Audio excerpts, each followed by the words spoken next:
Third-party controllers for the Nintendo Switch typically lack at least one of the core features needed for a complete gameplay experience. We're talking support for amiibo figures, gyro aiming, rumble, or even wireless gameplay sometimes. It's been getting a bit better over the past few years, but lacking features are generally the reasons why Nintendo's Pro Controller has been my go-to controller for docked gameplay since about 2017. That might be about to change though. A few weeks ago, a company named BigBig Won reached out to ask if I wanted to review their new Blitz controller.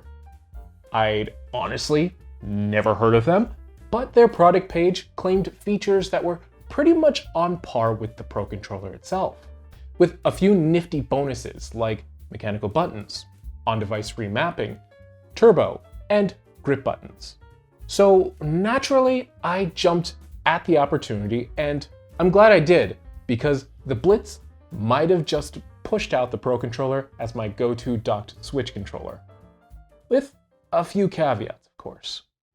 We'll get into those caveats in just a moment though. For now, let's take a look at the controller itself. Aesthetically, it's a very nice looking controller. The shape evokes the style of the Pro Controller, but with sharper angles and a more gamer-focused aesthetic, which makes sense given that it's being marketed as a competitive gaming device. The small LED strips and gray decals, including the extra legends for X input mode, feel tasteful in their implementation, which is very much appreciated, as are the raised rings around the thumbsticks and D-pad. It all just looks very nice. The bottom of the controller even houses a neat function bar for doing things like activating turbo, recording macros to the 4 extra buttons on the controller, remapping those buttons, and swapping between game profiles for different settings for each of those buttons. None of those features I honestly use too often, but I enjoy the option and appreciate the dedicated physical buttons for these features over the weird button combinations you'll often see for controllers by other manufacturers. Though, for those who like holding multiple buttons to access features, there is a function button above the bar, which, when combined with other buttons, will let you use less frequently accessed features, like adjusting vibration strength or clearing any of your button mappings.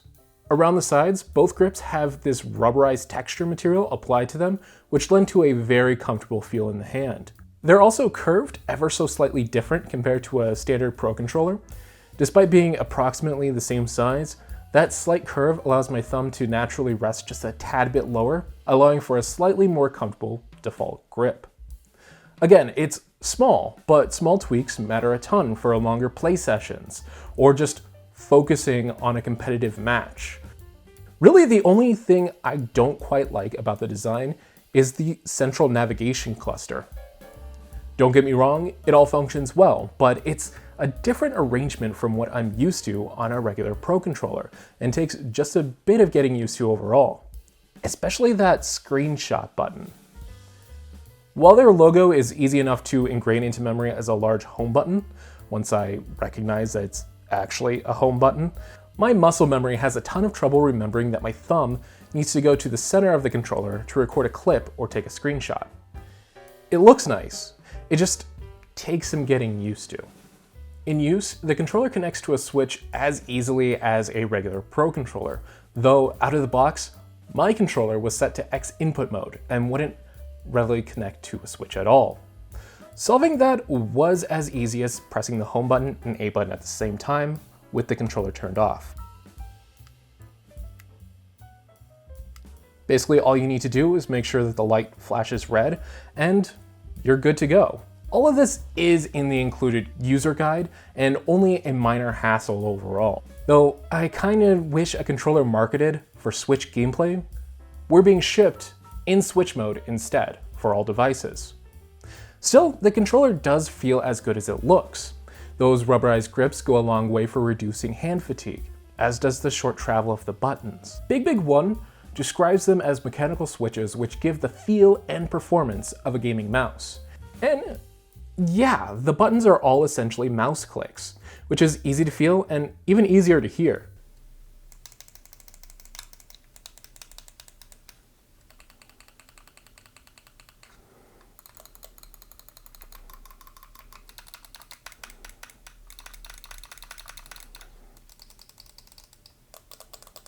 Obviously, any straightforward comparison between a mouse and controller is at least a tiny bit of a stretch though, unless we're talking about the Steam controller. Still, I'm a huge sucker for clicky buttons, and these are the clickiest buttons among any controller I've tried so far. The tactile feedback with each button press hits just the right note for me and makes the face buttons feel a tad bit more purposeful while losing in Smash Brothers. I'm not sure any of it has made any difference to my actual ability to play a game, but the comfort gain is very real. All of this also applies to the shoulder buttons, by the way. They're also mouse clicks and have just the right amount of resistance to them. BigBig Won even designed the height of the shoulders to sit at the tip of the flare trigger buttons. The result is this really neat pocket to rest my fingers during gameplay. It felt great for playing Tears of the Kingdom, in which gyro controls felt on par with Pro Controller, by the way, and exceedingly natural to use for hours on end for other games as well. I do have two smallish gripes though. One, these are digital triggers, not analog. Now that doesn't matter a ton for Switch games, which are typically not designed with analog triggers in mind, but considering this is a Bluetooth controller that can connect to other systems, there are some use cases that this controller just can't handle. And two, while I find the small trigger cleft comfortable, it does require just a tiny bit more effort to lift and slide my fingers up to access the shoulder buttons compared to the Pro Controller. If I'm looking to shave off just a tiny bit of effort, I could always use the 4 reprogrammable buttons included on the controller, of which M3 and M4 are right at my fingertips. But that does take some getting used to and might not be ideal. Now, speaking of not ideal, these joysticks. Don't get me wrong, they work just fine. I mean, they're Alps joysticks, which is what's in the Pro Controller, and they also have some nicely textured stick caps. They're also seemingly configured to have 0 dead zones according to BigBig Won, which should give more precise movement, which you can toggle on and off using the function button, but I'm not really sure I noticed the difference anyway, to be honest. What I do notice is the fact that they are not Hall Effect sticks. Now, Hall Effect sticks do feel slightly better to use by comparison, but my main reason for wanting them is purely, this is marketed toward folks playing Switch games competitively, and any tech advantage is good to have. Plus, hypothetically, Hall Effect sticks are longer lasting and less prone to stick drift over time. In general, I just like to see them become more standard for controllers like this, even if that increases the final price tag by a few dollars. Again, this is a very nice controller, and I'm getting a little nitpicky at this point because I really enjoy the general feel of it in use.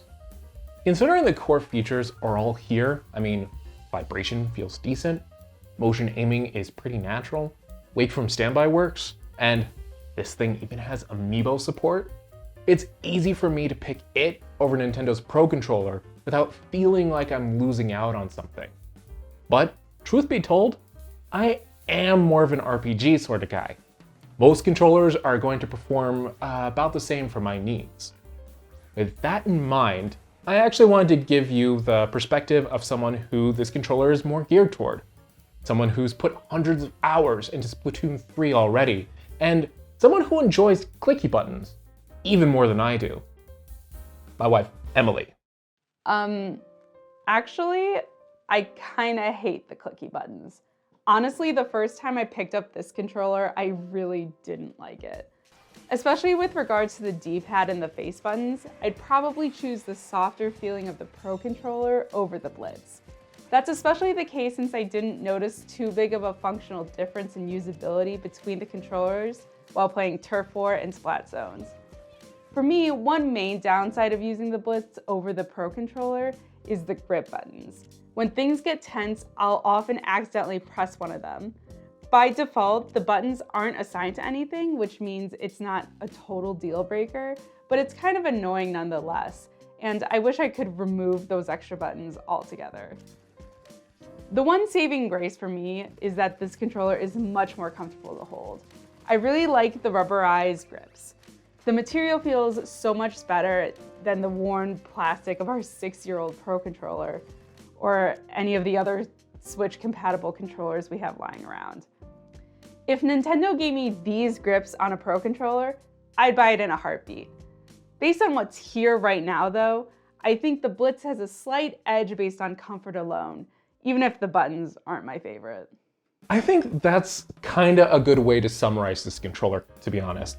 It's extremely stylish, works very well, and has a ton of extra features for folks who can make use of them. However, if you don't need those extra features, or don't like clicky buttons, the main selling points of this controller may not resonate. Even still, BigBig Won has made an exceptionally comfy controller that is available on Amazon for about $10 less than Nintendo's own offering. If you're in the market for a Switch controller and want something with a really comfortable design, there's a good chance the Blitz will be a better option than the Pro controller, even if clicky buttons aren't your favorite.